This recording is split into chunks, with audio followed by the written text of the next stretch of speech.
Hello students, welcome to part 1 of chapter 3.2 of 9th standard, The Fall of Troy. ये बहुत ही interesting story है बच्चों। ये जो ग्रीक लेजेंड्स है वहाँ से ली गई है। ये मैथोलॉजिकल स्टोरी है जिसमें एक्चुअली ये जो बहुत ही एंशंट पोइट थे होमर, उन्होंने एक बुक लिखी थी, महाकाव्य लिखा था इलियड नाम का, उसमें से ये स्टोरी ली गई है। वहाँ एक मिथक है ग्रीक में कि Troy is a city that was besieged for 10 years। Troy ऐसी सिटी थी, एक ऐसा शहर था ट्रॉय जिसको कि घेर के रखा था ग्रीक लोगों ने 10 साल तक, and eventually conquered by a Greek army led by king Agamemnon. और फाइनली क्या होता है, वो ट्रॉय जो सिटी है वो उसके लोग हार जाते हैं, क्योंकि जो ग्रीक आर्मी होती है उसका जो नेतृत्व करता रहते हैं वो किंग एगामेम्नन रहते हैं, वो ट्रॉय के लोगों को हरा देते हैं। The reason for this Trojan war was according to Homer's Iliad. तो होमर ने जो इलियड लिखी है, जैसे मैंने आपको बताया कि बहुत ही एंशंट पोइट हैं, one of the ancient poets of Greek and English literature also. तो उसमें स्टोरी क्या है कि रीज़न क्या है, इस इतनी जो लंबी लड़ाई चली है ये 10 साल की, उसका क्या कारण है कि according to Homer's Iliad the abduction of Helen a queen from Sparta. एक स्पार्टा जो था वो ग्रीस में एक सिटी थी, एक एथेंस थी और दूसरी थी स्पार्टा, जहाँ के लोग बहुत ही वीर और सैनिक होते थे। तो वहाँ की जो रानी थी, हेलेन उसका नाम था, बहुत ही सुंदर थी, वो बहुत ही सुंदर थी, रानी थी स्पार्टा की।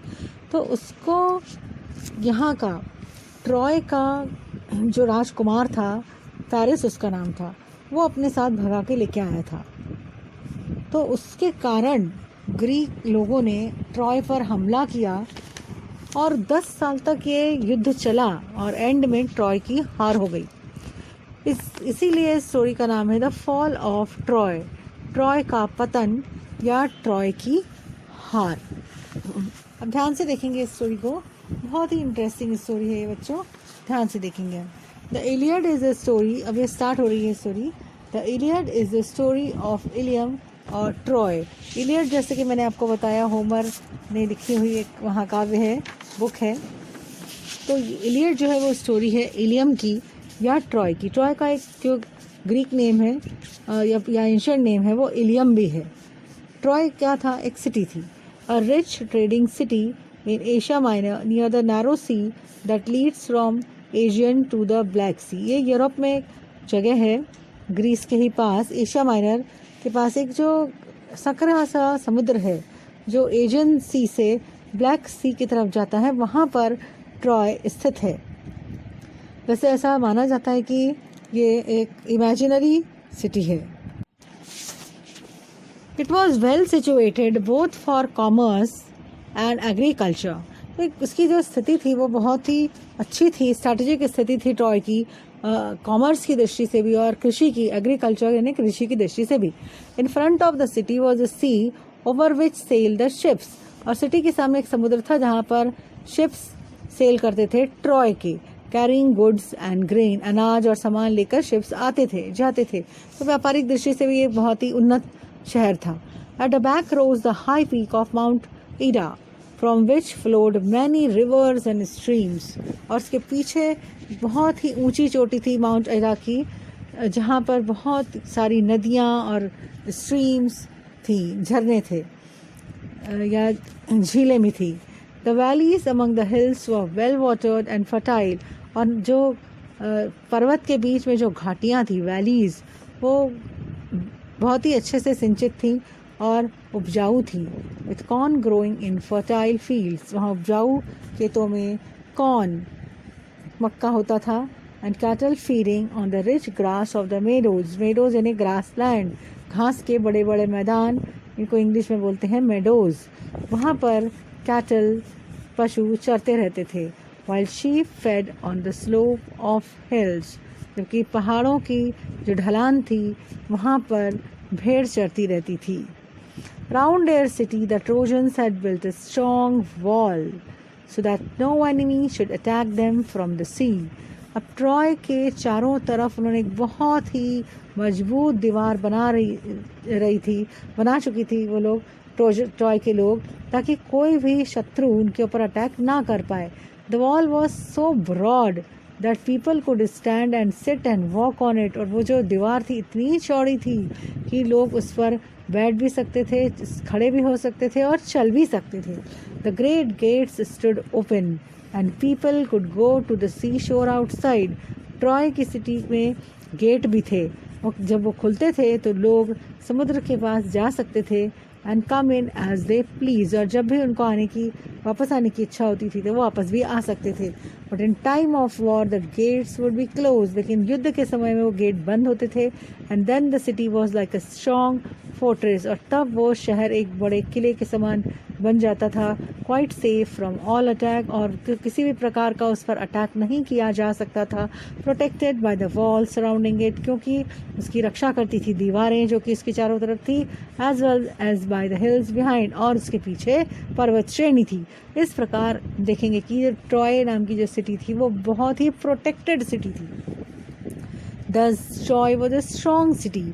और ट्रॉय जो है बहुत ही मजबूत सिटी थी, strongly protected by it's walls. उसकी बहुत अच्छी से सुरक्षा होती थी उनकी दीवारों से.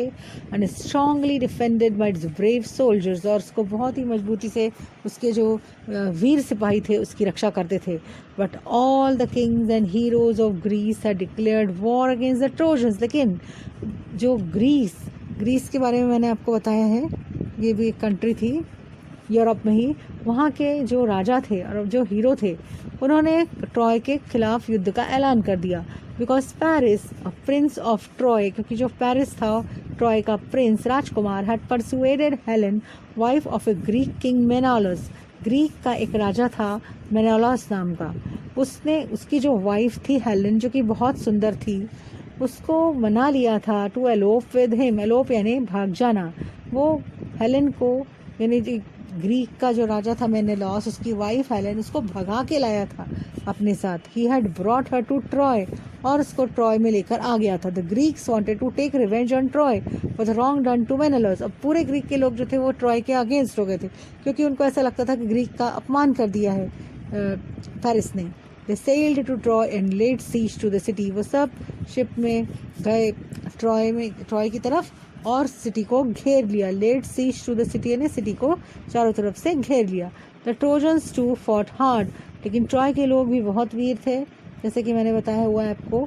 बहुत फॉट हार्ड, वो भी अच्छे से लड़े, बहुत ही मजबूती के साथ लड़े. And the siege continued for 10 long years. और इस तरह से ये युद्ध 10 साल तक चलता रहा. The fighting went on daily. रोज युद्ध होता था. But the siege did not end. लेकिन जो घेराबंदी थी वो कभी ख़त्म नहीं हुई. On the one hand the Greeks could not take the city. क्या होता था, क्यों 10 साल ये युद्ध चला? क्योंकि ग्रीस के लोग ट्रॉय को पर विजय नहीं प्राप्त कर सके. And on the other hand the Trojans could not force them to sail away. और ट्रॉय के लोग भी अपनी बहादुरी के बावजूद भी ग्रीस के लोगों को भगा नहीं पाए वहाँ से, तक कि उनकी शिप्स चली जाएं ग्रीस वापस. Every day the Trojans came out of their gates. रोज ट्रॉय के लोग अपने गेट से बाहर निकलते थे. ट्रॉय के जो सिटी के गेट्स थे, मजबूत गेट्स, उससे बाहर निकलते थे. And the Greeks came out of the tents and ships. और ग्रीक की जो सेना थी पूरी अपनी टेंट और शिप्स से निकलती थी. And the fighting went on. और रोज युद्ध होता था. अब इसके आगे की स्टोरी हम नेक्स्ट वीडियो में देखेंगे. Thank you.